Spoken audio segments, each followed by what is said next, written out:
Assalamu alaikum, this is Ishan Akram and I am here for chapter 12 language and the brain and this is 12 AM रात के 12 बज रहे हैं और इस वजह से शदीद थकावट और सब के बावजूद भी लेक्चर रिकॉर्ड करने बैठ गया हूँ शदीद सर्दी के अंदर, क्योंकि दो वजूहात थी। एक कमिटमेंट आप लोगों से कर बैठा था और दूसरी वजह ये थी कि मेरे बहुत सारे बहुत अच्छे अच्छे स्टूडेंट्स जो हैं इस वक्त जो है उनके पेपर्स होने वाले हैं। इस वजह से भी मुझे ये चैप्टर ज़रूर अपलोड करना था। तो आपका टाइम ज़ाया किए बगैर जनाब हम चैप्टर की तरफ बढ़ते हैं। हाँ, लेकिन शुरू करने से पहले एक रिक्वेस्ट है आप लोगों से कि जितने लोग भी सब्सक्राइब्ड जिन्होंने किया हुआ है चैनल को, वो बेल आइकन ज़रूर करें।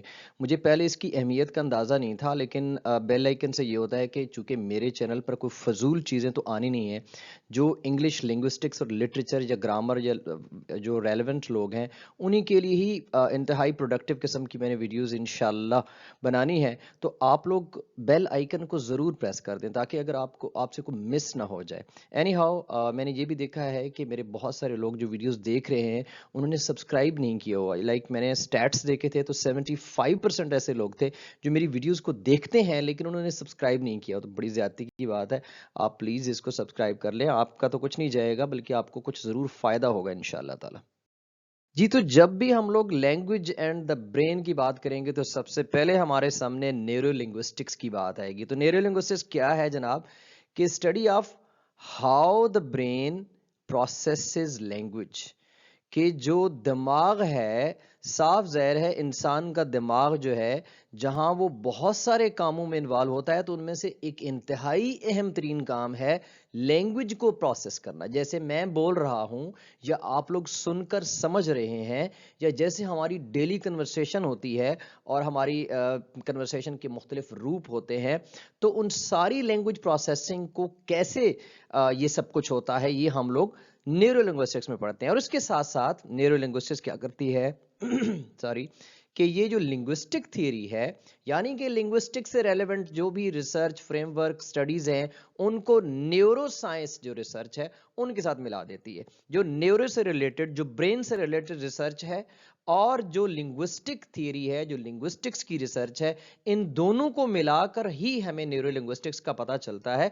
और ये पता चलता है कि हमारा जो ब्रेन है वो कैसे काम करता है जब हम बोलते हैं, या कैसे हम प्रोड्यूस करते हैं लैंग्वेज को, या फिर उसको हम समझते कैसे हैं। और इसके साथ साथ हाँ, इसमें क्वेश्चन पैदा होता है कि वाई, किस लिए हम लोग ये कंबाइन करते हैं लिंग्विस्टिक थ्योरी और न्यूरो साइंस की रिसर्च को। इसलिए ताकि हमें समझ आए कि लैंग्वेज प्रोसेसिंग जो ब्रेन के अंदर होती है वो कैसे होती है। इसलिए हमें लिंग्विस्टिक थ्योरी और न्यूरो साइंस की जो रिसर्च है उसको कंबाइन करना पड़ता है।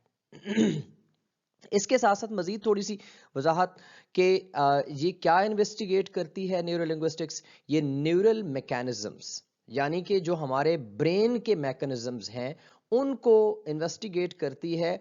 ख़ास तौर पर वो वाले मैकेनिज्म्स कि जिनका ताल्लुक लैंग्वेज प्रोडक्शन, यानी कि लैंग्वेज की प्रोडक्शन जिसमें हमारी स्पोकन आ जाती है और हमारी रिटन आ जाती है। क्योंकि याद रहे कि स्पोकन और रिटन जो है वो हमारे प्रोडक्टिव स्किल्स हैं, यानी हम कुछ प्रोड्यूस करते हैं। और इसके साथ साथ हमारी कंप्रीहेंशन, यानी कि लिसनिंग और रीडिंग।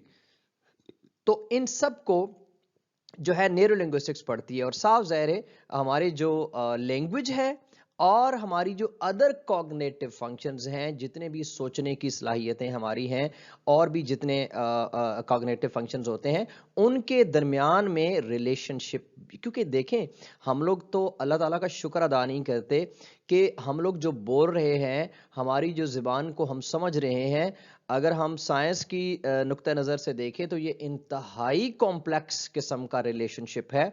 और अल्लाह ताला का बड़ा एहसान है कि हमारा ब्रेन बहुत अच्छे तरीके से काम कर रहा है, जिसकी वजह से हम लोग लैंग्वेज को ना सिर्फ प्रोड्यूस कर रहे हैं बल्कि कंप्रीहेंड भी कर रहे हैं। अच्छा जी, तो अच्छा हाँ, एक चीज़ वजाहत कर दूं, मैंने एक पोस्ट की थी कि मैं जो है 7th एडिशन को फॉलो करूंगा, लेकिन टू बी वेरी ऑनेस्ट मैंने जब देखा तो 7th और 6th के दरमियान में कोई सिग्निफिकेंट डिफरेंस नहीं है, सिवाय इसके कि 7th जो है उसके अंदर शायद आपको कुछ पेजेस की जो कलर्स हैं वो डिफरेंट मिल जाएंगे, कुछ एग्जांपल एक दो ऊपर नीचे मिल जाएंगी, तो देयर इज नो डिफरेंस। आप बिल्कुल पैनिक ना हो, चाहे आपके पास 6th एडिशन है चाहे आपके पास 7th एडिशन है, there is no significant difference. बहुत ही कोई स्लाइड सा डिफरेंस है जिसका नॉलेज के ऊपर कोई असर नहीं पड़ता। हाँ, मैं ये जरूर कहूंगा जिनके पास 4th एडिशन या उससे पहले वाले एडिशन हैं अगर कोई, तो उनमें डेफिनेटली आपको ये डिफरेंस मिलेगा।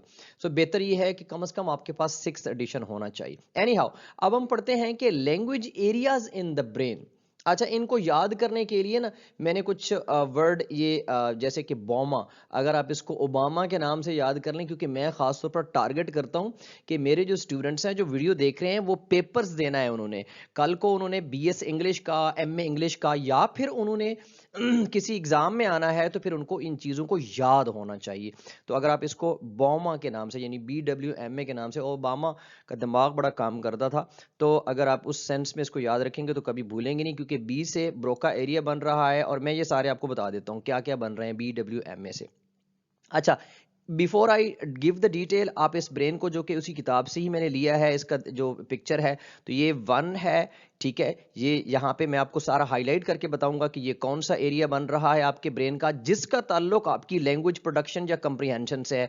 फिर ये 2 आ जाता है, फिर 3 है और ये 4 है। तो हम ये चारों जो है आपके सामने पेश करेंगे। तो सबसे पहले हमारे सामने ब्रोका एरिया आ रहा है, और ये है जनाब ब्रोका एरिया, जो कि फ्रंटल लोब है। ये जो ब्रेन का लोब है ना, ये फ्रंटल हो गया, और ये इसको क्या बोलते हैं, आगे मैंने पढ़ लिखा हुआ है तो मैं आपको वो पढ़ के बताऊंगा। तो ये फ्रंटल लोब जो है ये हमारा है और ये इसके अंदर है। अच्छा, इसका सबसे अहम काम जो ब्रोका एरिया का क्या है, to produce the speech and language. जो हम जो कुछ भी बोलते हैं, जैसे मैं अभी बोल रहा हूं, तो ये मेरा ब्रोका एरिया अल्लाह के फजल से बड़ा जबरदस्त काम कर रहा है। अच्छा, इसके बाद हमारा जो दूसरा एरिया आता है वर्निक्स एरिया, जिसके अंदर जिसको जो कि टेम्परल लोब में है, और ये दूसरे नंबर ये है इसका टेम्परल लोब। ये फ्रंटल लोब है और ये इसका टेम्परल लोब है। तो ये जनाब दूसरा यहाँ पे ये अच्छा, आप लोगों को मैं बता दूं, एक ट्रिक भी बता दूं कि जो लोग पेपर्स के लिए तैयारी कर रहे हैं, आप प्लीज एक सादा से इस ब्रेन की जो है इसको बनाना कोई मुश्किल काम नहीं है। आर्ट किसी का बहुत पैथेटिक भी है मेरी तरह, तो वो फिर भी बना सकता है। इसके ये 1 2 3 4 ये जरूर पेज पर बना लें और इनके नाम याद कर लें। अगर इस तरह का कोई क्वेश्चन आता है तो भाई साहब अगर आप ये डायग्राम बना देते हैं, और जितनी डायग्राम्स मैं यहाँ पे बनाता हूँ कोशिश किया करें कि जो डायग्राम आप पेपर के अंदर बना के पेश कर सकते हो, तो आपके जो उस्ताद साहब है ना, जो सॉरी टू से आपको वैसे टाइम बिल्कुल भी नहीं देते क्लासेस के अलावा, मुझे बहुत गिला है यूनिवर्सिटी के टीचर से, लेकिन उन सब का जितने भी ऐसे टीचर्स हैं जो आपको टाइम नहीं देते, भूल जाएं उनको। अगर लिंग्विस्टिक्स के हैं, मैं आपके लिए हाजिर हूं, मुझसे कांटेक्ट कर लिया करें व्हाट्सएप पे, इंशाल्लाह ताला I am providing service to you people, not only from my videos कि मैं उनको बहुत ईजी करके, बट अगर आपको वीडियो में भी कुछ पसंद नहीं आता और समझ नहीं आती, तो you can directly talk to me, and of course my contact number is in the beginning of the video. अच्छा, तो ये है जनाब वर्निक्स एरिया, जिसका जिसका काम है कंप्रीहेंडिंग स्पोकन एंड रिटन लैंग्वेज। तो आप फर्क को जरा ध्यान में रखिएगा कि ब्रोका जो है टू प्रोड्यूस द स्पीच, और यहां पे है टू कंप्रीहेंड, तो इनका उलट है। अच्छा, तीसरा जो हमारा एरिया है जनाब वो मोटर कॉर्टेक्स है, ये यहां पर मौजूद है, ठीक हो गया। और ये भी फ्रंटल लोब, क्योंकि मैंने आपको बताया था ये फ्रंटल लोब है और ये है आपका टेम्परल लोब। तो जनाब मोटर कॉर्टेक्स जो है उसका क्या जो है पर्पस है या उसका क्या फंक्शन है, it controls the muscles used in speech production. बड़ा अहम तरीन रोल है जनाब। अच्छा, एक इंटरेस्टिंग बात अगर आप देखें ना, तो ये मोटर कॉर्टेक्स का है और ये हो गया ब्रोका एरिया। अच्छा, ब्रोका एरिया का क्या काम है कि ये प्रोड्यूस लैंग्वेज प्रोडक्शन करता है। अच्छा, मजे की बात कि ये इसके साथ किसी लेवल पे कनेक्टेड भी है, और ये आपका मोटर एरिया उसी जो स्पीच प्रोडक्शन में इस्तेमाल होने वाले मसल्स हैं ना, उनको कंट्रोल करता है। अच्छा, हमारी स्पीच प्रोडक्शन में क्या कुछ होता है कि जैसे हम लोग यूजुअली जब फिजिकली किसी को हम देख रहे हैं तो अपने हाथों को हिला रहा होता है, फीट मूवमेंट होती, आर्म्स होते हैं वगैरह, यानी कि जितने भी हमारे वो आर्टिकल्स सॉरी ऑर्गन्स जो हैं जो या muscles, specially I am talking about the muscles of those organs, कि जो मसल्स स्पीच प्रोडक्शन में इन्वॉल्व होते हैं, उनको मोटर कॉर्टेक्स, तो इनका डेफिनेटली मोटर कॉर्टेक्स और ब्रोका एरिया का जो है आपस में कनेक्शन इस लिहाज से बनता है। और फोर्थ जो है वो जो है आर्क्यूएट फेसिकुलस, सॉरी टू से मैं इसकी प्रोनाउंसिएशन देख नहीं सका, तो साफ ज़ाहिर है कि मेरी प्रोनाउंसिएशन में कहीं वहां पे खराबी आ सकती है कि अगर मेरे लिए कोई नया वर्ड हो और उसको मैं जाकर चेक ना करूं, क्योंकि मेरे पास कोई ऐसी चिप तो है नहीं दिमाग में कि अंग्रेजी के जितने भी अल्फाज हैं मैं अगर देखूंगा तो ही उनको फौरन ही सही प्रोनाउंस कर दूंगा। लेकिन मैं कोशिश जरूर करता हूं कि मेरी प्रोनाउंसिएशन में, लेकिन चूंकि मैं उर्दू में आपको पढ़ा रहा हूं तो अमूमन मैं इस चीज की ख्याल नहीं करता। एनी हाउ वट एवर, तो ये कौन सा एरिया है जनाब? ये एरिया ये है, ये देख रहे हैं आप, इसका बुनियादी तौर पर आपको डायग्राम से भी समझ आ रहा होगा कि ये वर्निक्स एरिया और जो आपका ब्रोका एरिया है, इनके दरमियान में एक कनेक्शन कायम करता है और ये बहुत क्रूशल कनेक्शन होता है। अगर इसके अंदर खराबी हो तो मैं आपको आगे चलकर बताऊंगा कि एक डिसऑर्डर्स जो हमारे इन इन जितने भी आपको मैंने आज ये दिखाए हैं language areas in the brain, अगर इनमें कहीं भी कुछ खराबी आ जाए तो आपकी लैंग्वेज के अंदर डिसऑर्डर्स आ जाते हैं, जिनको हम लोग एफेजिया के नाम से जो है जानते हैं, और आगे जाकर उनको हम डिस्कस भी करेंगे। तो ये था जनाब बॉमा जो मैंने खुद से बनाई है, भाई साहब कोई किसी जारजूल वगैरह ने नहीं पेश किया आपको याद दहानी करवाने के लिए। ये BWMA से आप इसको यूं करके याद रखेंगे। मेरा टारगेट है, मेरा मिशन है कि मैं ऐसे पढ़ाऊं कि जैसे आप मूवी जो वीडियो को आगे से आगे देखते जा रहे हैं तो आपको चीजें याद होती जा रही हैं। अच्छा जी, आगे बढ़ते। ये डायग्राम मैंने दोबारा से पेश की है, इसको बिल्कुल पॉज करें, सुकून से इसको देखें और जो मैंने ऑलरेडी डिस्कस किया है उसको दोहराएं। मेरी वीडियोस के अंदर मैंने एक नई टेक्निक टीचिंग की इस्तेमाल की है कि मैं यूजुअली आप लोगों को कहता हूं कि भाई मेरे खपने से बार बार फायदा नहीं होगा। कभी कभार आप कोई डायग्राम होती है या फिर रिटन कोई मटेरियल जो पूरा एक स्लाइड टाइप का बनी हुई है, उसको एक दफा पॉज करके फिर पढ़ लिया करें, फिर बोला करें, मुझसे बुलवाया करें, फिर सुना करें, क्योंकि वीडियो है ना भाई, आप इसको तो बैक फॉरवर्ड कर सकते हैं। लेकिन हाँ, इसमें एक चीज ये है कि आप इसको कोशिश किया करें कि बहुत जो नॉर्मल स्पीड है उस पर देखा करें और आराम सुकून से देखा करें। 1 घंटा मैक्सिमम मेरे लेक्चर का होता है, इसमें आपको ये लेक्चर कभी जिंदगी में भूलने वाला नहीं है। तो अब तक आप लोगों ने हो सकता है इसको पॉज करके देख भी लिया हो। एनी हाउ आगे बढ़ते हैं। हमारे सामने एक और जो है टर्म आ गई है, लोकलाइजेशन व्यू। अब ये जो टर्म के दरमियान में मैंने इसको रेड किया क्योंकि मैं कलर्स का इस्तेमाल करता हूँ साइकोलॉजी के नुक्ता नज़र से, कि पढ़ने वाले को और सुनने वाले को दोनों कम्बिनेशन हो जाए और आपको ज़्यादा अच्छी तरीके से समझ आए। लोकलाइजेशन का जो वर्ड है इससे भी हमें कुछ समझ आ रही होती है कि हम हमें ये देखने को, शायद मैं अभी अभी अभी मैं वैसी जैसे मैं आपकी तरह एक तुक्का लगाने लगा हूं कि इसका मतलब ये होगा कि कौन सा पर्टिकुलर एरिया ऑफ लैंग्वेज जो है हमारा, वो कहाँ पे ब्रेन के अंदर लोकलाइज्ड हुआ है, उसको कहाँ पे उसको प्लेस किया हुआ है। चलें हम देखते हैं जी क्या मकसद है इसका।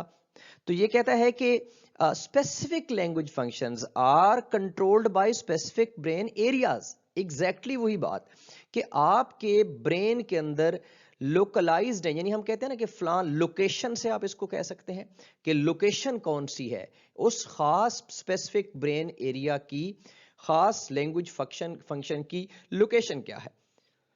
जैसा कि हमने पढ़ा कि जब आप लैंग्वेज प्रोडक्शन की बात करते हैं तो आपको लोकेशन कौन सी मिलेगी, आपको ब्रोका एरिया वाली लोकेशन मिलेगी। तो वहां पे आप उंगली के जरिए, आप मैप के जरिए दिखा सकते हैं कि जनाब ये वो जगह है, कि जहां पे ये वो लोकेशन है, इसीलिए इसको द लोकलाइजेशन व्यू कहा गया है। अच्छा जी, तो क्या है जी, बेसिकली इसको सपोर्ट करता है, यानी इसको अगर इसके बारे में हम कहना चाहें कि ये कैसे अथेंटिक है, तो इसके बारे में ये कहते हैं कि जो ब्रेन इमेजिंग टेक्निक है, यानी कि ब्रेन की इमेजिंग, सीटी स्कैन और MRI और इस तरह की जो चीजें होती हैं, इनके जरिए ये बात साबित हुई है कि जनाब, और मैंने तो ये सादा चीजें बताई, साइंस की और मेडिकल की लैंग्वेज में और भी बहुत सारे टेस्ट हो सकते हैं, ये इमेजिंग हो सकती है, एक्सरे वगैरह, वट जो भी इसमें इस्तेमाल होता है मुझे नहीं मालूम। तो इन ब्रेन इमेजिंग के जरिए ये साबित हुआ है कि जनाब ये वाकयतन वहां पे एक लोकलाइजेशन व्यू है, लोकेशन है इस चीज की। और इसके साथ साथ जो ब्रेन इंजरी है उसकी स्टडी से भी ये साबित हुआ है कि एक खास अगर एरिया ऑफ एक पोर्शन, एक लोकेशन खराब होती है, प्रॉब्लमेटिक होती है, इंजरी होती है, तो फिर स्पीच का एक मखसूस हिस्सा जो है वो उसको डिस्टर्बेंस होती है, जिसको मजीद भी आगे जाकर पढ़ेंगे। अच्छा, इसके अलावा वो कहता है कि इस सारे के बावजूद एक बात ज़हन में रखें कि ऐसा नहीं है कि आपके ब्रेन का एक ख़ास पोर्शन जो है वो डिस्टर्ब होगा, तो वो फिर एक ख़ास किस्म का लैंग्वेज फंक्शन भी डिस्टर्ब होगा। ये बहुत कॉम्प्लेक्स है। याद रहे कि इसके अंदर मल्टीपल ब्रेन एरियाज़ होते हैं और उनका आपस में कनेक्शन होता है। जैसा कि मैंने आप लोगों को बताया कि एक वर्निक्स एरिया और जो ब्रोका एरिया, उनके दरमियान में भी एक ख़ास किस्म का कनेक्शन है। और जो 4th नंबर पे हमने पढ़ा था, वो वाला जो कनेक्शन है, तो इसमें और भी कनेक्शंस मौजूद हैं। तो इसका मतलब ये है कि लोकलाइजेशन व्यू जो है ये अपनी हदूद में लिमिट रखता है। हम इसको यूं बिल्कुल भी ये नहीं कह सकते कि बड़ी वजाहत से एक खास लोकेशन मौजूद है और उस लोकेशन से ये चीज़ होती है। होती ज़रूर है, लेकिन फिर भी उसका दूसरे पार्ट्स के साथ और दूसरे ब्रेन एरियाज के साथ एक खास कनेक्शन होता है और उन कनेक्शंस के जरिए ओवरऑल उसकी प्रोडक्शन होती है। टंग टिप्स एंड स्लिप्स बहुत इंटरेस्टिंग है जनाब। तो सबसे पहले हम लोग जो है the tip of the tongue phenomena इसको स्टडी करते हैं। What is tongue tip? ठीक है, तो जनाब टंग टिप जो है एक खास किस्म का फिनोमिना है कि जिसमें मैंने लिखा कि वर्ड इज जस्ट इल्यूडिंग अस। इल्यूडिंग का मतलब होता है हमसे भाग रहा होता है, यानी हम लोग एक वर्ड को कहना चाहते होते हैं लेकिन वो ऐसे लगता है जैसे हमारे से भाग रहा है, पकड़ा ही नहीं दे रहा, और हम बोलना चाहते हैं लेकिन हमारी जुबान पर ही नहीं आ रहा। सो ऐसे वर्ड जो है, ऐसी सिचुएशन जो है वो टंग टिप की सिचुएशन कहलाती है। अच्छा, इसके अंदर जो मिस्टेक्स होती हैं, यानी इस तरह की मिस्टेक्स, कैसा होता है कि आप बोल रहे हैं और आपसे वो अल्फाज भाग रहा है, और साफ ज़ाहिर है ये ऐसा तो है नहीं कि आप पीछे दौड़ते जाएंगे और अल्फाज को जाके पकड़ेंगे और फिर बोलेंगे। समटाइम ये होता है कि आपसे वो अल्फाज, लफ्ज़ जो है वो भाग गया और अब आपसे बोला भी कुछ और आपने बोल दिया, क्योंकि ये लैंग्वेज प्रोसेसिंग जो है जो ब्रेन के अंदर है तो मल्टी सेकेंड्स में होती है। ये ऐसा थोड़ी है कि आपने सोचा कि यार लफ्ज़ मुझे नहीं याद आ रहा और फिर लंबा चौड़ा सोचते रहे और फिर बोले। So when you are talking, तो पॉसिबल है कि आपसे वो लफ्ज आपके दिमाग में ना आया हो और आपने कुछ और बोल दिया हो। तो ये एक खास किस्म की मिस्टेक है और इनको हम लोगों ने, मैंने इसकी आगे फोनेटिक्स ट्रांसक्रिप्शन लिख दी क्योंकि मैंने इस वर्ड को खास तौर पर देखा। तो ये मैलाप्रोपिज्म कहते हैं इसको, मैलाप्रोपिज्म। ठीक है, तो इसको क्या कहते हैं, इस तरह की टाइप को हम क्या कहते हैं, मैलाप्रोपिज्म। तो आप लोग शॉर्ट क्वेश्चंस भी देखा करें, मेरी जब आप वीडियो देख रहे होते हैं तो आप लोग खास तौर पर जो लिंग्विस्टिक्स है ना, it's majorly about short questions. अगर आप बीएस के स्टूडेंट हैं या एमए इंग्लिश के स्टूडेंट हैं तो आप साफ ज़ाहिर है आप लोग शॉर्ट और लॉन्ग दोनों को देखेंगे। बट अगर आप एग्जाम प्रिपेयर कर रहे हैं तो mostly you are concerned with the definitions and examples of the terms. अच्छा, तो इसका जी नाम रखा गया जी मिस मेलाप्रॉप। एक प्ले था जिसके अंदर वो कैरेक्टर थी और उसके अंदर वो इस तरह की जो है ना जानबूझकर, यानी कि कैरेक्टर ही ऐसा था कि जिसके अंदर इस तरह की टंग टिप्स जो है वो बयान करते थे। वो जो कैरेक्टर थी, क्योंकि इस तरह की जो टंग टिप या टंग स्लिप होती है ये मिजाह क्रिएट करती है, ये ह्यूमर क्रिएट करती है। तो उन्हीं के नाम से, चूंकि वो बहुत ज्यादा मशहूर हुई, तो उनके नाम से ही मैलाप्रोपिज्म, यानी कि वो वाली मिस्टेक जो कि इस तरह की टंग टिप से होती है और हम कुछ और वर्ड बोल जाते हैं। अच्छा जी, मजीद वजाहत इसकी देखते हैं। तो it's a type of language error. जैसा कि हम पहले डिस्कस कर चुके हैं, इसके अंदर होता क्या है कि एक शख्स ऐसा लफ्ज बोल देता है जो कि दूसरे वर्ड से जो एक्चुअली बोलना चाहता था लेकिन याद नहीं रहा या फिर स्लिप हो गया, तो उस जो टिप ऑफ द टंग का एलिमेंट में आया तो उसने वो वाला वर्ड बोला जो मिलता जुलता था। यानी एक्चुअली जो वर्ड बोलना था वो तो नहीं बोल सका, लेकिन जो बोला वो वाला वर्ड जो एक्चुअली बोलना चाहता था उससे वो मिलता जुलता होता है। ठीक है, लेकिन उसकी मीनिंग बिल्कुल डिफरेंट होती है। तो साफ जाहिर है कि अगर आप ऐसा कोई वर्ड बोल देंगे तो फिर मिजाह क्रिएट होगा, शर्मिंदगी होगी, तो इस तरह की सिचुएशन क्रिएट हो सकती है। लेकिन अभी आपको कंप्लीट अगर समझ नहीं आई तो परेशान ना हुआ करें यार, मैंने आप लोगों को कई दफा बताया आप परेशान बहुत हो जाते हैं। तो मैंने तो ये ज़हन में रखा होता है कि जनाब बंदा अभी समझा नहीं है तो एग्जाम्पल्स भी पड़ी होती हैं। तो ये ह्यूमरस वाली बात मैंने पहले कर दी। एग्जाम्पल्स क्या है जनाब, कि ये आपके सामने है जी। Good punctuation means not to be late. तो पंक्चुएशन, हालांकि आज आपको सुनने में भी मजा लगेगा, आप थोड़ी सी तवज्जो से सुनेंगे क्योंकि मैं पहले कह चुका हूं कि ये जो tip of the tongue phenomena है इसके अंदर मिजाह होता है। तो एक्चुअली कहना क्या चाहिए था, good punctuality means not to be late, कि असल गुड पंक्चुअलिटी उसको कहते हैं कि जिसमें आप लेट नहीं होते, लेकिन गुड पंक्चुअलिटी की बजाय गुड पंक्चुएशन कह दिया। ठीक है जी। अच्छा जी, मजीद क्या है, having one wife is called monotony. Actually इसका मतलब ये है कि अगर आपकी एक बेगम है तो इसको हम मोनोगेमी या मोनोगेमी मे बी मोनोगेमी इसको कहते हैं। हालांकि उसने कहना ये था लेकिन क्या कह दिया, मोनोटनी।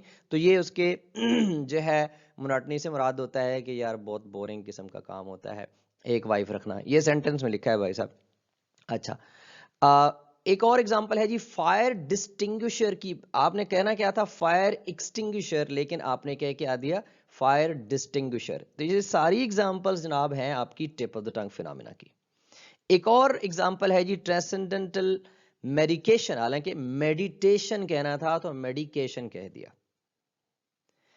सो बेसिकली दे इसकी रीजन क्या होती है, ये कैसे होते हैं, क्यों ऐसा होता है, तो उसके लिए कुछ वजूहात हैं, जिसमें एक वजह है confusion between similar sounding sounds. आपका दिमाग जो है वो समटाइम कंफ्यूज हो जाता है प्रोसेसिंग के अंदर, या फिर difficulty remembering the correct word, ये भी एक रीजन नंबर 2 है कि आप सही वर्ड को सही वक्त पे याद नहीं कर पाते। और रीजन नंबर 3 है simply a slip of the tongue, simple सी बात है। तो न्यूरोलिंग्विस्टिक्स में जो मैलाप्रोपिज्म है उसकी बड़ी दिलचस्पी है रिसर्च के अंदर, क्योंकि हमें इससे पता चलता है कि लैंग्वेज प्रोडक्शन या कंप्रीहेंशन, खासतौर पर लैंग्वेज प्रोडक्शन जो है ये कैसे हो रही है। क्योंकि इस तरह की जो फिनोमिना होता है उसको अगर स्टडी किया जाए तो पता चलेगा कि आखिर लैंग्वेज ब्रेन का वो कौन सी प्रोसेसिंग थी जिसमें कुछ गड़बड़ हुई, ऊंच नीच हुई, कि जिसकी वजह से इस तरह की जो मिस्टेक्स हैं वो हमारे सामने आई। अच्छा जी, तो नाउ द सेकंड वन, पहला था टिप ऑफ द टंग, ये है स्लिप ऑफ द टंग। ये भी इंटरेस्टिंग है और ये बहुत ज्यादा इंटरेस्टिंग है, और ये एक खास किस्म को, इसको आप स्पीच एरर भी कहते हैं या वर्बल स्लिप भी कह सकते हैं। ठीक है, और ये खास तौर पर आप डेफिनेटली जब स्पीकिंग की बात करते हैं, सच है, मिसाल के तौर पर आप कभी किसी वर्ड को मिस प्रोनाउंस कर देते हैं। अच्छा, एक तो मिस प्रोनाउंसिएशन वो होती है जिसका आपको पता ही नहीं है कि इसको ऐसे प्रोनाउंस करना है, आपके ज़हन में है कि शायद उसको ऐसे ही प्रोनाउंस किया जाता है। लेकिन एक किस्म की मिस प्रोनाउंसिएशन वो होती है कि जिसके अंदर आपको पता जरूर होता है लेकिन गलती से बाय मिस्टेक आप उसकी मिसप्रोनाउंसिएशन कर देते हैं, तो ये स्लिप ऑफ द टंग के अंदर आती है। इसी तरह using the wrong word, I really excuse for my sore throat tonight, तो इसके लिए माजरत खा हूं, बार बार मुझे आपको सॉरी करना पड़ रहा है। यूजिंग द रॉन्ग वर्ड, कि आप मिसाल देख लेते हैं, I can't believe my nose, जबकि आपने कहना ये था I can't believe my eyes. तो ये भी एक एग्जाम्पल है स्लिप ऑफ द टंग की, कि जहां आपने आईज कहना था लेकिन आपने नोज कह दिया। अच्छा जी, इसके बाद आता है जी mixing up the order of words in a sentence, के सेंटेंस का ऑर्डर जो है ना आगे पीछे कर दिया। आपने कहना क्या था, make a long story short, जबकि आपने कह दिया a long short story short. तो ये इस तरह करके आप उसके ऑर्डर को भी चेंज कर देते हैं और जो लफ्ज है उसके अंदर के स्पेलिंग को भी चेंज कर देते हैं। तो बेसिकली मिक्सिंग जो है आप कर देते हैं। अच्छा जी, एक बात ज़हन में रखें कि ये normal part of human be communication है। ये कोई ख़ास कोई बंदा अगर ऐसा करता है तो वो डर नहीं जाना चाहिए कि पता नहीं मैं को बहुत बड़ी बीमारी में आ गया हूँ। लोगों के साथ होता है, हर एक के साथ होता है, मेरे दफ़ा हुआ है। अच्छा, इसकी रीजंस क्या है, तो रीजंस भी बयान कर देते हैं। एक फटीग है, बहुत थके हुए हैं, जैसे अभी मैं बहुत शदीद थका हुआ हूँ, तो पॉसिबल है कि कुछ ऐसी गलतियां मैं कर सकता हूं। दूसरा स्ट्रेस है बहुत दिमाग के ऊपर, डिस्ट्रैक्शन है कि आप बात कर रहे हैं लेकिन आपकी तवज्जो कहीं और है। और दूसरा ये है कि कभी कभार खास तौर पर जब आप बहुत तेजी से बात करना चाहते होते हैं तो ये slips of the tongue produce हो जाती हैं। अच्छा जी, इन स्लिप ऑफ द टंग को हम स्पूनरिज्म भी कहते हैं, और उसकी वजह यह है कि एक शख्स था जिसका नाम था विलियम स्पूनर, और ये बहुत मशहूर था टंग स्लिप्स के प्रोडक्शन के हवाले से। इस तरह की प्रोडक्शन जो है वो करता रहता था आई एम नॉट श्योर कि वो वैसे ही करता था या फिर किताब या कैरेक्टर्स या किसके जरिए, लेकिन बहरहाल विलियम स्पूनर की वजह से उसको स्पूनरिज्म भी कहा जाता है। तो बड़ा अहम पॉइंट है, अगर आपको कोई एमसीक्यूज या शॉर्ट क्वेश्चन में ये पूछा जा सकता है। तो जनाब ये डिफरेंस मैंने आप लोगों को दे दिया, क्योंकि बहुत सारे ज़हीन और फ़तीन किस्म के तालिब इल्म जो है वो सोच रहे होंगे कि यार ये कुछ मिक्स ही चीज़ें लग रही हैं, तो इनमें फ़र्क क्या होगा। हालांकि ये जॉर्ज जूल ने नहीं बताया, ये मैं बता रहा हूँ और मैं क्रेडिट ले रहा हूँ इस चीज़ का कि मैं आप लोगों को बता रहा हूँ। ठीक है, सब्सक्राइब कर दो, शेयर कर दो, बटन वो क्या होता है बेल वाला, उसके ऊपर क्लिक कर दो। Thank you. अच्छा, डिफरेंस क्या है? Tip of the tongue phenomena वो होता है कि जब आप किसी खास वर्ड को बोलने में डिफिकल्टी पेश आ रही है, याद रहे, you are struggling to recall a word, आपको सही वर्ड आपके दिमाग पे चढ़ नहीं रहा। ठीक है, आपको याद है, लेकिन जैसे आपने कहा it's the word is being it's alludes from us, कि वो हमारे से भाग रहा है, एस्केप हो रहा है। ठीक है, और फिर भी उसके बावजूद हम कभी कभी उसका कुछ ना कुछ मिलता जुलता लफ्ज हम फिर भी बोल देते हैं। ये है हमारा टिप ऑफ द टंग। तो जो दूसरा है जी स्लिप ऑफ द टंग, वो क्या है कि जब हम बोल रहे होते हैं तो हम उसको मिस प्रोनाउंस कर देते हैं, जबकि या फिर हम बिल्कुल ही गलत वर्ड बोल देते हैं। और भी कुछ जो डिफरेंसेस मैंने पहले बताया, अगर आप बैक करके देखेंगे तो आपको डेफिनेटली फर्क महसूस हो जाएगा। हाँ भाई, कर दो, थैंक यू। तो स्लिप्स ऑफ द ब्रेन एक और है। अभी स्लिप्स ऑफ द ब्रेन जो है ये मेरी नज़दीक बहुत ही सिमिलर है जो हमने ऑलरेडी पढ़ी, लेकिन बहरहाल इसको एक अलग इन्होंने टाइटल दिया है, तो मैंने भी इसको नहीं मिस किया। There are 3 general types of slips of the brain, वो याद रखनी चाहिए। कौन सी है जनाब? नंबर 1 2 3। पहली क्या है जी? प्रिजर्वेशन। क्या होता है इसमें?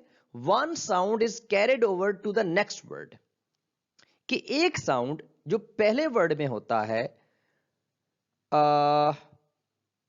वो, या मतलब पिछले वर्ड में होता है, वो अगले वर्ड तक वो पहुंच जाता है। कैसे जनाब? माय फेवरेट सॉन्ग, इसको हम कह देते हैं माय फेवरेट फॉन्ग। तो हमने फेवरेट वाला जो साउंड है उसको हमने यहां पर भी शिफ्ट कर दिया, उसको आगे धकेल दिया नेक्स्ट पे। तो ये हमारा स्लिप ऑफ द ब्रेन की पहली एग्जांपल है। दूसरी एग्जांपल क्या है? एंटिसिपेशन। जैसे कि नाम से जाहिर हो रहा है कि a sound is used before it's occurrence, अभी वो आता ही नहीं है, अभी उसका टाइम ही नहीं आया और हम पहले से बोल देते हैं यानी अगले वर्ड में वो मौजूद है लेकिन हम उसको पहले से ही बोल देते हैं। जैसे कि रोमन न्यूमेरल में एक्चुअली हम क्या कह देते हैं? नोमन न्यूमेरल। यानी कि ये वाला जो साउंड है ना, न साउंड, ये हम अभी ये सेकंड वर्ड में आना है, लेकिन बहुत ही हम जो है क्या बोलते हैं, पिंडी एक्सप्रेस बन जाते हैं और हम यहां पे उसको बोल देते हैं। ये हो गया स्लिप ऑफ द ब्रेन का दूसरी टाइप। और तीसरी टाइप क्या है? एक्सचेंज, जो कि बहुत ही फनी किस्म का होता है कि हमारे जो साउंड्स हैं वो दो वर्ड्स में अपनी जगह रिप्लेस कर देते हैं। मतलब बड़ा इंटरेस्टिंग है जी, और ये अक्सर लोगों के साथ होता है। फील बेटर की बजाय हम बील फैटर कह देते हैं, और ये अमूमन उनमें होता है वो जो क्या होता है जी, कच्चा पपीता पक्का पपीता, वो वाला, कि उसमें हम पक्का पपीता और कप्पा पपीता ऐसे करके बोल देते हैं। तो ये वाला उसके अंदर होता है। So these are the slips of the brain. एक और स्लिप भी है जनाब, स्लिप ऑफ द ईयर। तो ये आसान है कि हम समटाइम कुछ वर्ड को सही तरीके से सुन नहीं पाते और फिर हम उसको गलत समझ लेते हैं। तो ये हमारा स्लिप ऑफ द ईयर होता है। ठीक है, और ये किस वजह से होता है कि समटाइम बहुत ज्यादा बैकग्राउंड नॉइज है, या किसी का एक्सेंट कुछ ऐसा है, या फिर उसका जो फोनेटिक स्ट्रक्चर होता है उसको सही समझने से कासिर होते हैं, खास एक फोनेटिक स्ट्रक्चर जिसकी वजह से हम किसी वर्ड को गलत सुन बैठते हैं। मिसाल के तौर पर एग्जाम्पल, यस, तो हम कहते हैं जी I am going to the stove, तो अगला बंदा समझे कि स्टोर की बजाय वो क्या, I am going to the stove. आप सुनने में आपको भी ये बहुत सिमिलर लगा होगा। तो ये इसके लैंग्वेज प्रोडक्शन जो है वो इस तरह है, यानी इसमें बैकग्राउंड नॉइज भी जो है वो इतनी प्रॉब्लम नहीं कर सकती, एक्सेंट का भी इतना इशू नहीं, लेकिन जो फोनेटिक स्ट्रक्चर है ना स्टो एंड स्टोव का, वो बहुत सिमिलर है, तो इस वजह से भी स्लिप ऑफ द ईयर हो जाती है। हम अब आ गए हैं जनाब, अगला हमारा जो पोर्शन है जो कि बहुत ही अहम है, मैं समझता हूं। अगर कोई समझता है कि मुझसे किसी ने सवाल किया कि कौन से अहम क्वेश्चंस हैं, तो जनाब एफेजिया आपके जो ब्रेन के इस चैप्टर के सबसे अहम हिस्सा है। और मैंने साथ इसकी डायग्राम भी दोबारा दे दी है ताकि जब हम बात कर रहे हों खास एरिया की तो आपके सामने पिक्चर मौजूद होनी चाहिए, इस पर तालियां हो जाएं। ठीक है, एफेजिया क्या है जनाब? सबसे पहले तो हम एफेजिया को कहते हैं कि है क्या। तो बेसिकली ये लैंग्वेज डिसऑर्डर है जनाब। अगर आपको एक फ्रेज में बताना हो किसी को कि एफेजिया क्या है, तो ये है जनाब लैंग्वेज डिसऑर्डर। एक लैंग्वेज का डिसऑर्डर है, सही लैंग्वेज में गड़बड़ है। ठीक है, आपकी लैंग्वेज में कोई भी गड़बड़। और ये कब होती है? ब्रेन डैमेज से। वो किसी भी वजह से हो सकती है, लेकिन उसमें कोई एक्सीडेंट हो सकता है या कोई और ब्लड का हाई ब्लड प्रेशर या इस तरह की कोई भी रीजन हो सकती है। तो इससे क्या होता है कि आपकी जो to produce the language and to understand the language, इन दोनों एबिलिटीज के ऊपर असर पड़ता है। लेकिन अफेजिया जो है वो तीन किस्म का हम यहां पे पढ़ेंगे। ब्रोका अफेजिया भी पढ़ेंगे और टेम्परल वर्निक्स अफेजिया भी पढ़ेंगे और एक और अफेजिया भी पढ़ेंगे। तो ये अफेजियाज जो हैं, एक बात याद रहे कि इनको ठीक किया जा सकता है। अगर खुदा ना खासा किसी इंसान को ये हो जाए तो कुछ थेरेपीज के जरिए, मेडिकेशंस के जरिए इन चीजों को ठीक किया जा सकता है, खास तौर पर थेरेपीज के जरिए। तो इसके अलावा ये जो अफेजिया होता है ये हमारी other cognitive function like attention, यो हम इससे पहले भी कॉग्निटिव फंक्शन की बात आई थी। तो अटेंशन बड़ी एक अहम तरीन हमारी कॉग्निटिव फंक्शन होता है हमारे ब्रेन का। जब हम किसी के ऊपर कोई शख्स बोल रहा है, जैसे अभी मैं बोल रहा हूं और आपकी तवज्जो, तो भाई साहब अगर आप बहुत अच्छी तवज्जो से मुझे सुन रहे हैं ना, तो इसका मतलब ये है कि आपका जो ये अफेजिया, इस पर्टिकुलर ये डिसऑर्डर आपको नहीं है। लेकिन आपका, अगर आप मुझे सही तरीके से मतलब आप कभी इधर देखते हैं कभी उधर देखते हैं और आपकी अटेंशन लेवल ठीक नहीं है, तो भाई साहब ठीक हो जाओ, आपको थेरेपी की जरूरत है। इसके अलावा मेमोरी जो है आपकी, आप चीजों को याद करते हैं, ये भी इफेक्ट होती है एफेजिया की वजह से। और प्रॉब्लम सॉल्विंग, जो हमारे खासतौर पर मैथमेटिकल स्किल्स होते हैं, एनालिटिकल स्किल्स होते हैं, या छोटे छोटे जो प्रॉब्लम्स को हम सॉल्व करने की स्किल्स होते हैं, जिनको हम लोग ओवरऑल क्या कह रहे हैं, कॉग्निटिव फंक्शंस, तो ये अफेजिया की वजह से डिस्टर्ब होते हैं। अच्छा, अफेजिया कब होता है मैंने आपको पहले बता दिया है, कुछ स्ट्रोक, ब्रेन इंजरी, इनके जरिए होता है और थेरेपी के जरिए ठीक हो सकता है।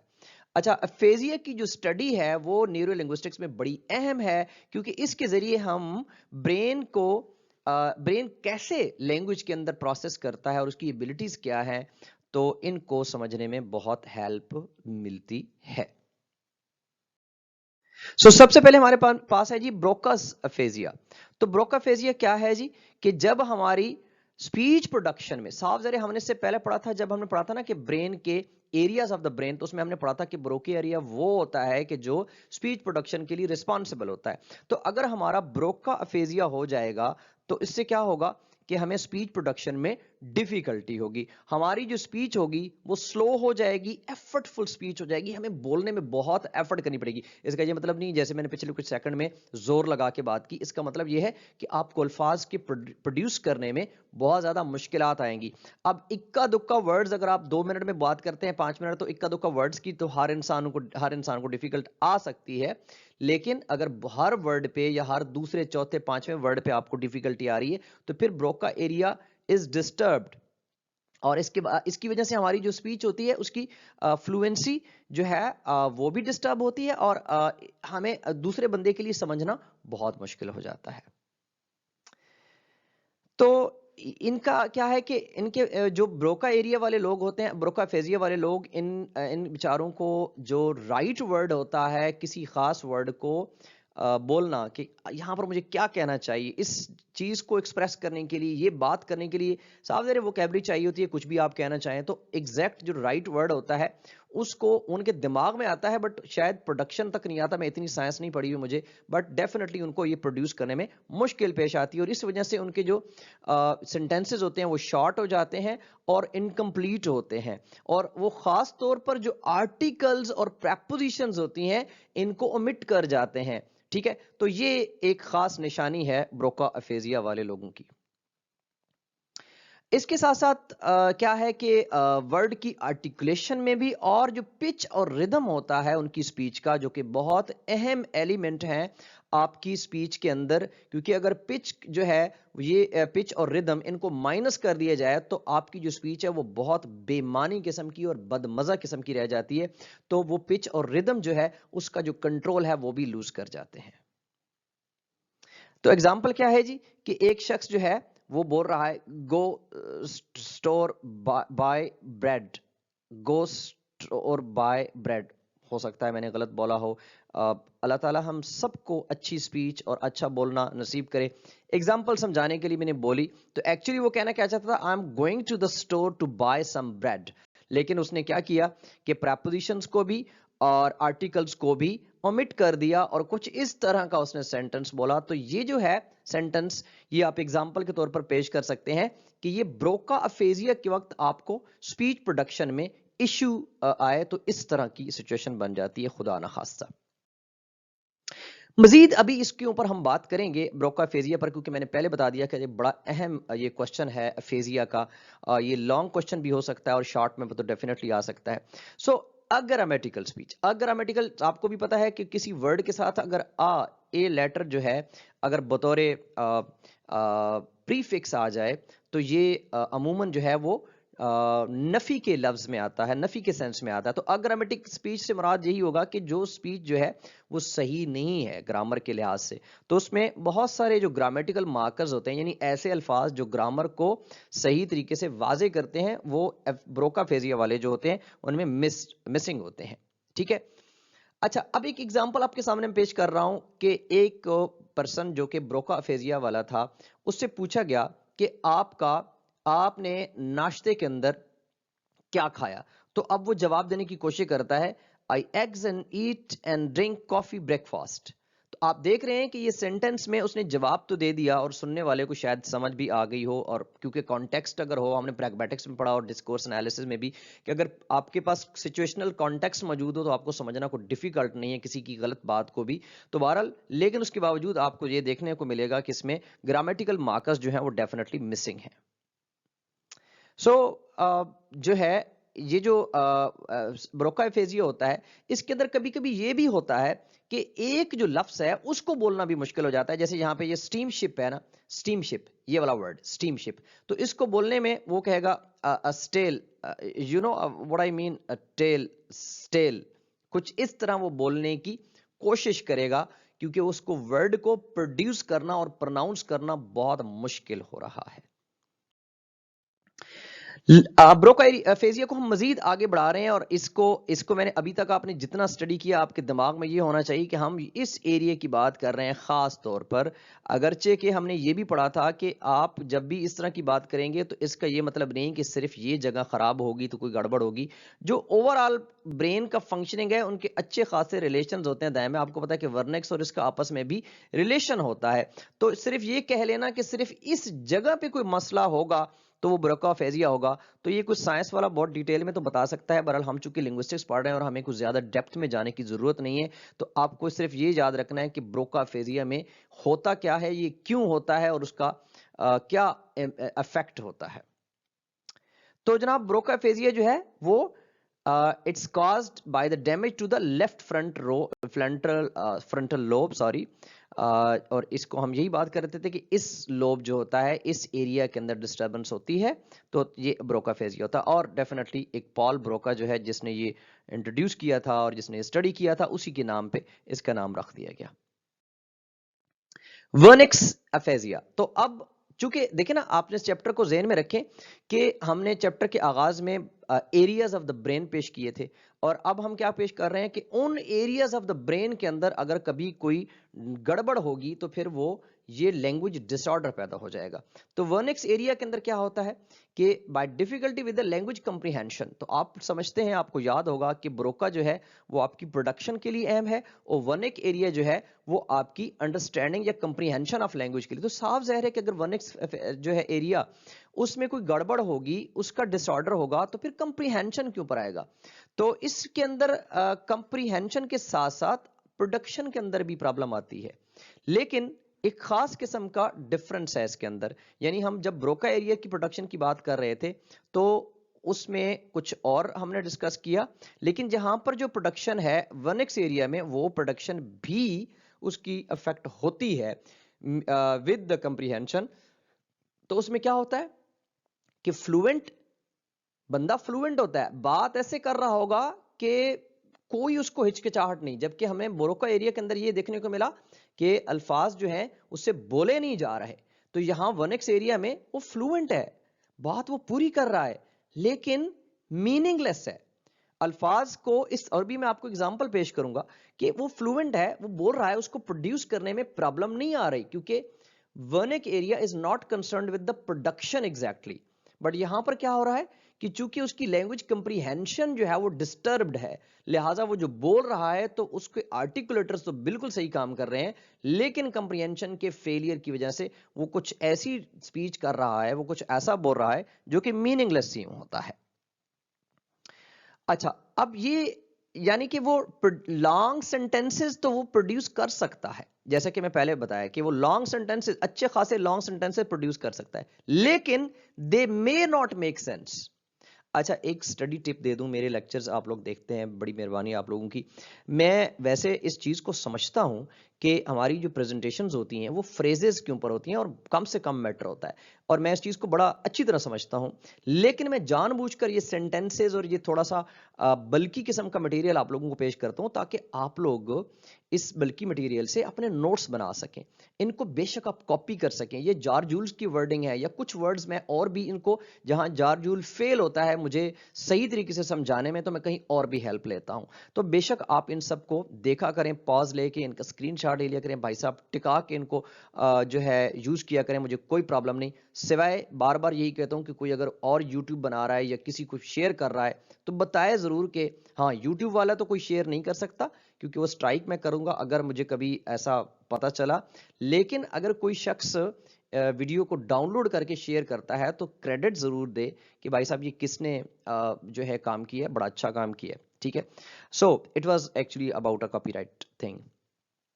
So they may be also have trouble understanding spoken and written language. तो इनको अंडरस्टैंडिंग में भी, रीडिंग में भी और राइटिंग में भी डेफिनेटली, क्योंकि कंप्रीहेंशन जब आपकी डिस्टर्ब होती है ना, तो यूं समझे कि आपके सारे के सारे स्किल्स ही डिस्टर्ब हो। मजीद इसके ऊपर एग्जाम्पल क्या है, जो एग्जाम्पल आपके सामने पेश करेंगे तो आपको समझ आ जाएगी। एक क्या कहता है जी, आई can't talk all of the things I do and part of the part I can go all right but I can't tell from the other people। अब आपने देखा कि सेंटेंस पूरे हैं, बात जो है वो भी फ्लुएंसी में है, लेकिन ये कोई सेंस नहीं बन रहा, ये कह क्या रहा है बेचारा, कुछ नहीं पता चल रहा। So difficulty in finding the correct word इसमें भी है, और इसको हम लोग एनोमिया कहते हैं, ठीक है। और ये वर्निक्स एफेजिया के अंदर आता है, यानी आपकी फ्लुएंसी ठीक है लेकिन बहरहाल आपके वर्ड्स की जो सिलेक्शन है वो गलत है, जिसकी वजह से कुछ समझ नहीं आ रही, कोई कोहिजन नहीं है, कोई कोहेरेंस नहीं है बात के अंदर। सो इसको अगर आप लोग ओवरकम करता है, यानी वो बंदा जिसके साथ ये मसला है, तो वो स्ट्रेटेजी अपनाता है कि अगर मैं इसको ओवरकम करना चाहूं तो वो क्या करता है कि ट्राइज टू डिस्क्राइब ऑब्जेक्ट्स और टॉकिंग अबाउट देयर पर्पस। यानी कि आपको वो वर्ड याद नहीं आ रहा तो आप क्या कहते हैं, the thing to put cigarettes in, यानी आपको एस्ट्रे याद नहीं आ रहा कि एस्ट्रे कहना है यहाँ पे, तो आप उसके जो फंक्शन है, जो उसका पर्पस है, उसको डिस्क्राइब करना शुरू कर देते हैं। तो ये भी एक किस्म है, यानी अगेन वही बात है ना कि डिसऑर्डर्स जो है उनके लेवल्स हो सकते हैं। डिसऑर्डर जो है वो बहुत हाई लेवल का डिसऑर्डर होगा तो ज्यादा इश्यूज होंगे, ज्यादा प्रॉब्लम्स होंगे, और माइनर सा होगा तो फिर माइनर इश्यूज होंगे। तो ये किस वजह से होता है जनाब कि आपका जो वर्निक्स एरिया है ये आपके लेफ्ट टेम्परल लोब, यानी कि जहां पे वर्निक्स एरिया है बेसिकली, तो वहीं पे जब ये कॉज कोई डैमेज होता है किसी वजह से तो फिर ये मसला होता है। और जनाब ये कार्ल वर्निक थे, जर्मन फिजिशियन थे, रिसर्चर थे, जिन्होंने इसके अंदर एफेजिया की स्टडी के अंदर काम किया था, तो इसकी वजह से इनको वर्निक का एरिया का एक नाम दे दिया गया। तो जनाब हमारे सामने एक और आ जाता है कंडक्शन एरी एफेजिया, और ये वही जो हमारा आप कह लें कि आर्क्वेट फेसिकुलस, जिसने मुझे पहले भी डिस्टर्ब किया था कि मैंने कहा था कि मुझे नहीं समझ कि ये क्या बोला जाता है। Sorry for that, really I shouldn't have searched it but I couldn't. So ये वो लैंग्वेज ब्रेन का चौथा जो हमने पढ़ा था कि जो वर्निक्स और ब्रोका एरिया को कनेक्ट करता है, उन दोनों को कनेक्ट करता है, उनके दरमियान में बड़ा अहम कनेक्शन कायम करता है। तो अगर उसके कनेक्शन के अंदर कोई गड़बड़ आ जाती है तो फिर ये कंडक्शन एफेजिया जो है, कंडक्शन एफेजिया, ये तब होता है। तो इसमें होता क्या है कि आप वर्ड्स को मिसप्रोनाउंस करते हैं और आर्टिकुलेशन प्रॉब्लम्स होते हैं। अब कुछ सुनने वाले लोग कहेंगे कि यार ये क्या बोल रहा है भाई, ये तो सबके अंदर कुछ ना कुछ चीजें मिक्स हैं। तो भाई साहब परेशान ना हो, ये वाकई ऐसे है कि कुछ चीजें ऐसी हैं कि जो आपको बिल्कुल सिमिलर लगेंगी, लेकिन बहरहाल आप खुद भी अंडरस्टैंड कर सकते हैं कि हर एक के अंदर डिफरेंस भी मौजूद है, कि अगर आप डिफर करना चाहें तो वो डिफरेंस बहरहाल मौजूद होता है। अच्छा, they are fluent but may have disrupted rhythm because of the pauses and hesitation. अब ये देखें ना, पहले वाला क्या था, ब्रोका एरिया, उसमें फ्लुएंसी नहीं थी और उसमें अल्फाज के बोलने में प्रॉब्लम आ रही थी और अल्फाज जो है वो रुक रुक के बोल रहे थे। जब वर्निक्स एफेजिया पर आए तो फ्लुएंट है और उसमें रिदम का भी कोई मसला नहीं, पॉजेज भी नहीं, हेजिटेशंस भी नहीं है, लेकिन क्या है, सेंस नहीं बन रहा। और कंडक्शन एफेजिया के अंदर क्या हो रहा है, फ्लुएंट है, यानी वर्निक्स एरिया की तरह फ्लुएंट है, लेकिन यहां पे रिदम नहीं है क्योंकि बहुत सारे पॉजेज आ रहे हैं और बहुत सारी हेजिटेशंस आ रही हैं। तो बहरहाल फर्क तो इन तीनों एफेजिया के अंदर मौजूद है। और इसके अंदर क्या है, जो कंप्रीहेंशन ऑफ स्पोकन वर्ड है वो ठीक होती है, जबकि वर्निक्स के अंदर आपको याद है कि उसमें कहा गया था कि वो ठीक नहीं होती। अच्छा, इसमें बड़ी इंटरेस्टिंग चीज है जनाब कि कंडक्शन में अगर आपको खुदा ना खासा किसी को ये मसला है कंडक्शन एफेजिया का, अगर उसको कहा जाए कि फॉर एग्जांपल एक शख्स ने कोई सेंटेंस बोला और उसको रिपीट करना पड़े, जिसको कंडक्शन एफेजिया का मसला है, तो वो रिपीट करने में उसको प्रॉब्लम आती है। यानी वर्ड कोई बोले और सुनकर और फिर उसको रिपीट करे तो उसको रिपीट करने में इश्यू आता है। अब मुझे नहीं मालूम कि कंप्रीहेंशन अगर उसकी ठीक है तो ये मसला क्यों आता है, ये बहरहाल एक साइंटिफिक बात है, लेकिन मेरे ज़हन में फौरन एक सवाल आया तो मैंने कर दिया। अच्छा, इसके अलावा इस तरह के वर्ड्स जैसे कि ये वैसे एंड फॉश है, तो बेसिकली वो बेस एंड वॉश कहना चाहता था, लेकिन बेस को वो वेस शायद कह रहा है और वॉश को फॉश कह रहा है। तो कुछ इस तरह की भी कंफ्यूजन कंडक्शन एफेजिया के अंदर पाई जाती है। अच्छा जी, अब जितनी हमने एफेजिया की डिस्कशन की, तो मैंने इसको एक, आप यूं कह लें, एक छोटी सी समरी नहीं कहोगी, क्योंकि समरी वो होती है कि जिसमें आपने जो चीजें कही होती हैं थोड़ी सी वो रिपीट करते हैं। तो मैंने इन सारी चीजों को पढ़ने के बाद जो फील हुआ कि ये वाली बात आपको अलग से समझानी चाहिए, इन सब के बारे में ये चीजें आप लोग ज़हन में रख लें कि कुछ सिमिलैरिटीज और कुछ डिफरेंसेस मौजूद हैं। तो पहली बात क्या है कि many of these symptoms can occur in all types of Asia. ठीक है, तो वर्ड फाइंडिंग डिफिकल्टी जैसे कि एक है, तो ये वाला, ये मैंने जैसा कि पहले बताया था कि इसकी सिमिलैरिटीज पाई जाती हैं। तो एक बात तो ये देख लें कि कुछ ऐसे सिम्टम्स मौजूद हैं कि जो तकरीबन तमाम किस्म के एफेजिया के अंदर मौजूद होंगे, और इसकी एक वजह है, ये जो मैंने बात की ना कि एक किस्म, बहुत सारे symptoms different types of aphasia में मौजूद हैं, इसको आप याद रखें। मैंने आपको कहा था कि, मैंने क्या कहा था, मतलब जो साइंसदान है और जो जारजूल कहता है कि आपके जो आप ये जो लोकलाइजेशन व्यू में हमने ये बात की थी कि आपका जो ब्रेन का, हम ये कह देना कि किसी एक खास लोकेशन जो है उसमें मौजूद है और वहीं से सब कुछ एक फंक्शन निकल रहा है, तो ऐसा कहना कुछ स्टडीज के मुताबिक ठीक नहीं है, क्योंकि एक जो लोकेशन में चीज मौजूद है, जैसे कि एक ब्रोका एरिया मौजूद है, तो उसका दूसरे और भी ब्रेन के हिस्सों के साथ कनेक्शन और कम्बिनेशन होता है, और इन सब कम्बिनेशन और कनेक्शंस को मिलकर ये एक ओवरऑल होलिस्टिक टास्क होता है जनाब। तो इसलिए ये मुमकिन है कि एक सिम्टम जो है वो डिफरेंट एफेजिया के अंदर पाया जाता हो।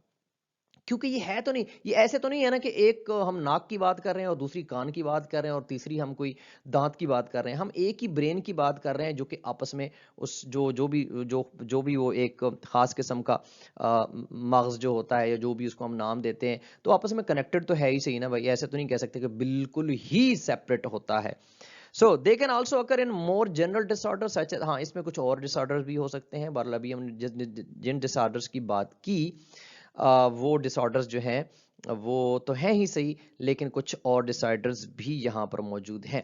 और इसमें difficulty can also be accompanied by difficulty in writing, यानी कि अगर आपको स्पीकिंग में प्रॉब्लम आ रही है तो फिर राइटिंग में भी प्रॉब्लम होगी। यानी कम्बिनेशन है स्पीकिंग का राइटिंग के साथ, क्योंकि दोनों प्रोडक्टिव स्किल्स हैं। तो अगर आपको स्पीकिंग में बोलने में प्रॉब्लम आ रही है तो ऐन मुमकिन है कि राइटिंग में भी हो।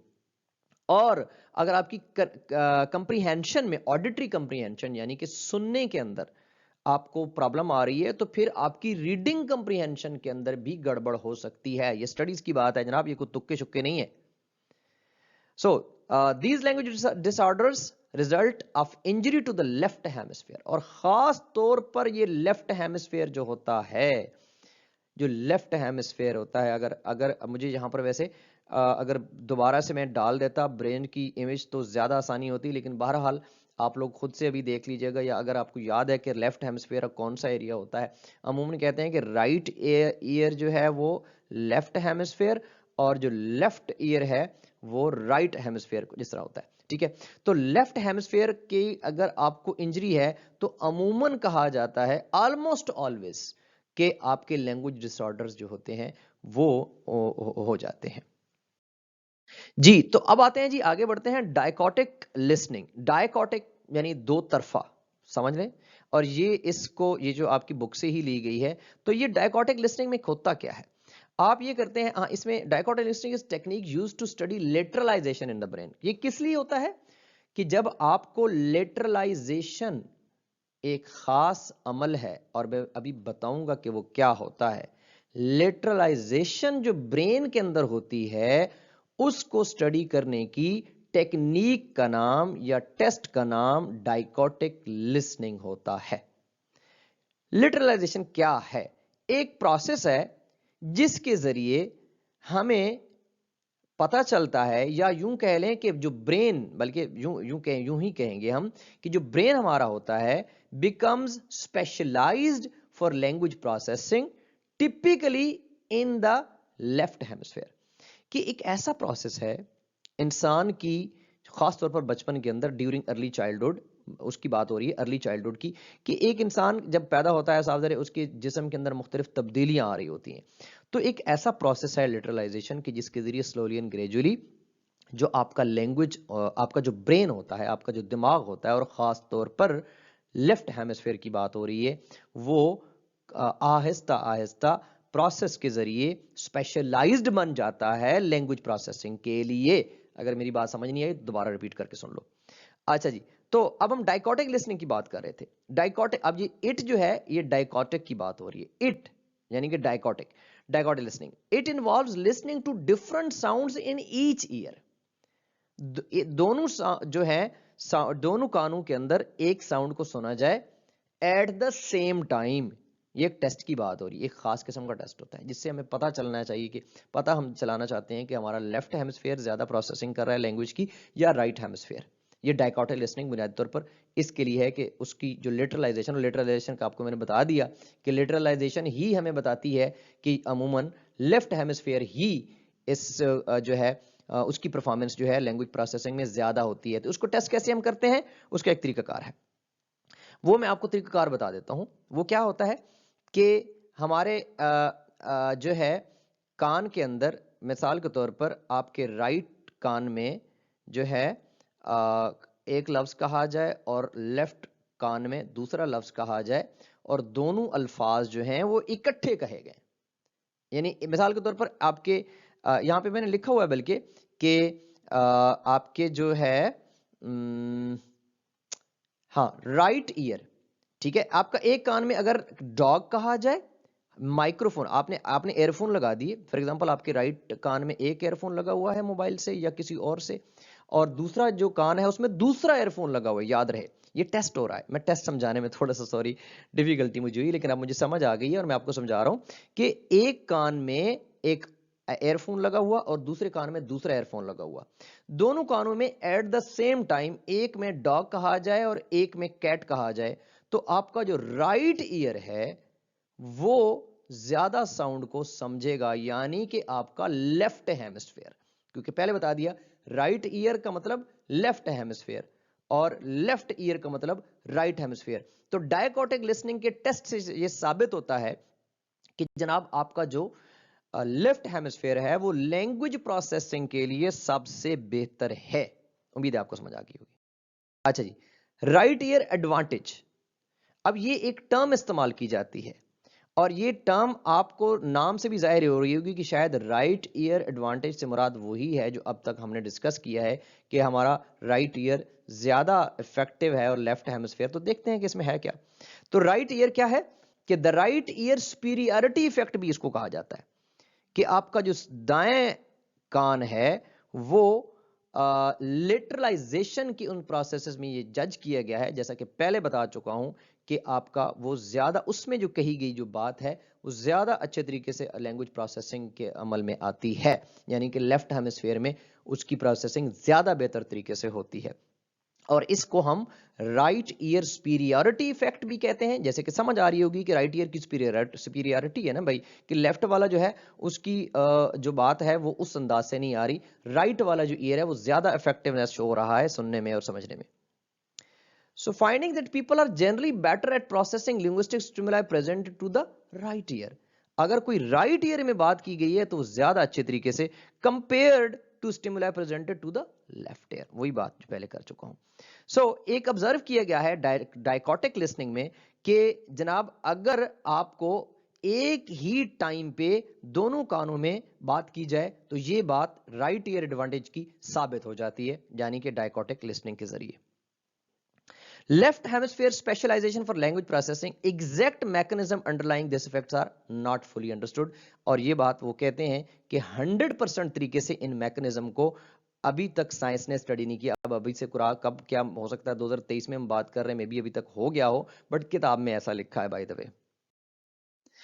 जनाब नेक्स्ट हम अब तकरीबन फाइनल स्टेज पर हैं अपने लेक्चर की, द क्रिटिकल पीरियड।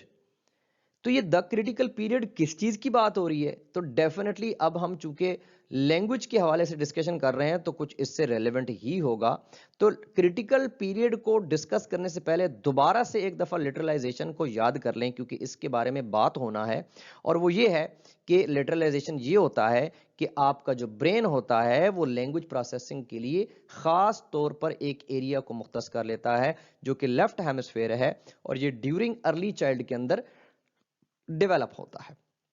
अब आते हैं क्रिटिकल पीरियड की तरफ, कि आपका जो बचपन होता है ना उसके अंदर आपका जो दिमाग होता है, और आपने सुना होगा वो बहुत अच्छे तरीके से चीजों को जो इनपुट होती है उसको बहुत अच्छे तरीके से समझ रहा होता है। और इसीलिए कहा जाता है कि बचपन के अंदर जो बच्चों को जो सिखाया जाता है, अगर कोई लैंग्वेज सिखाना चाहे तो वो बहुत अच्छे तरीके से सीख सकते हैं, क्योंकि उस वक्त उनका ये क्रिटिकल पीरियड जो होता है वो स्टार्ट हो चुका होता है उनके ब्रेन के अंदर। और वो खास एरिया उस वक्त उस ड्यूरेशन में अगर उनकी लैंग्वेज की प्रोसेसिंग को एक जो है बढ़ाया जाए, तो जितना बढ़ाया जाएगा वो उतने अच्छे तरीके से लैंग्वेज को सीखेंगे। तो इसी को ही क्रिटिकल पीरियड का नाम दिया जाता है। उसको हम सेंसिटिव पीरियड भी कहते हैं और उसको हम द क्रिटिकल पीरियड भी कहते हैं। और ये बात ऑब्जर्व की गई है कि अगर कोई चाइल्ड इस पर्टिकुलर ड्यूरेशन के अंदर, यानी कि वो खास जो क्रिटिकल पीरियड है, अगर उसके अंदर उसको ना मतलब वो एक्सपोज हो लैंग्वेज के माहौल में, तो फिर शायद later on it becomes almost impossible to language later on, बहुत मुश्किल हो जाएगा उस बच्चे के लिए उस लैंग्वेज को सीखना। इन द एंड ये जो एक केस स्टडी है जीनी में भी, इसका बच्ची का एक नाम है, मैं सारे को रीड आउट नहीं करने लगा, आपने इसको पॉज लेकर स्टडी कर लेना, लेकिन मैं आपको थोड़ा सा समझा देता हूं कि ये हुआ क्या। एक बहुत ही मशहूर और मारूफ केस स्टडी है। एक बच्ची थी जिसके वालिदैन जो है बड़े सख्त मिजाज थे और उन्होंने लैंग्वेज की जो उस पर्टिकुलर एज जो है तकरीबन 12-13 साल की उम्र तक उसको कोई ऐसा खास मौका नहीं मिला कि उसके आसपास के लोग उससे कुछ बात करते और लैंग्वेज की उसकी प्रोसेसिंग होती। और 13 साल की उम्र में उसको एक केयर सेंटर पे लाया गया और लाने के बाद महसूस किया गया कि शायद उसका जो लेफ्ट हेमिस्फेयर है वो मुकम्मल तौर पर उसकी जो सलाहियतें हैं वो ख़त्म हो चुकी हैं। और ये वो लेफ्ट हेमिस्फेयर है, आपको पता, मैंने बताया कि जो सबसे ज़्यादा रिस्पॉन्सिबल होता है फॉर द लैंग्वेज अंडरस्टैंडिंग। तो जब लेफ्ट हेमिस्फेयर ही ख़त्म हो गया तो फिर क्या हुआ होगा? क्या, जबकि हमने यही बताया कि लैंग्वेज की जो सलाहियतें हैं वो ख़त्म हो जाती हैं। लेकिन हैरानकुन तौर पर जेनी ने जो जिसका लेफ्ट हेमिस्फेयर जो लैंग्वेज प्रोसेसिंग के लिए एक्चुअली उसकी लेटरलाइजेशन की स्टेज में ख़त्म हुआ था, क्रिटिकल पीरियड में कुछ भी उसको नहीं मिला था और वो जो है प्रोसेसिंग लैंग्वेज नहीं हो सकी थी। तो इस बच्ची ने जो राइट हेमिस्फेयर है उससे काम लेना शुरू कर दिया हैरानकुन तौर पर। और इसमें ये बात सामने आती है कि इससे ये साबित होता है कि आपकी जो ब्रेन है वो लाजमी नहीं है कि जैसा कि पहले हमने लोकलाइजेशन व्यू में कहा कि वो एक खास एरिया को अगर आप फाइनल कर लें कि यही एरिया है और इसी एरिया से ही एक लैंग्वेज फंक्शन करेगी, तो ऐन मुमकिन है कि अगर उस एरिया में कुछ गड़बड़ हो तो कुदरत का बनाया हुआ जो ब्रेन है वो किसी और तरीके से भी अपनी लैंग्वेज प्रोसेसिंग को और इन चीज़ों को हेल्प कर सकता है, उनको बेहतर कर सकता है। प्लीज इस लेक्चर के सुनने के बाद अगर किसी ने ये पूरा सुना है, कमेंट जरूर करें, मुझे बहुत इंकरेजमेंट होती है। और इसको दूसरों तक पहुंचाएं, सब्सक्राइब करें, बेल आइकन पे जरूर अब दबाइएगा। और यूनिवर्सिटी के स्टूडेंट हैं तो अपनी यूनिवर्सिटी के फेलोज तमाम लोगों को ये जरूर शेयर कीजिएगा। Thank you very much. Allah Hafiz.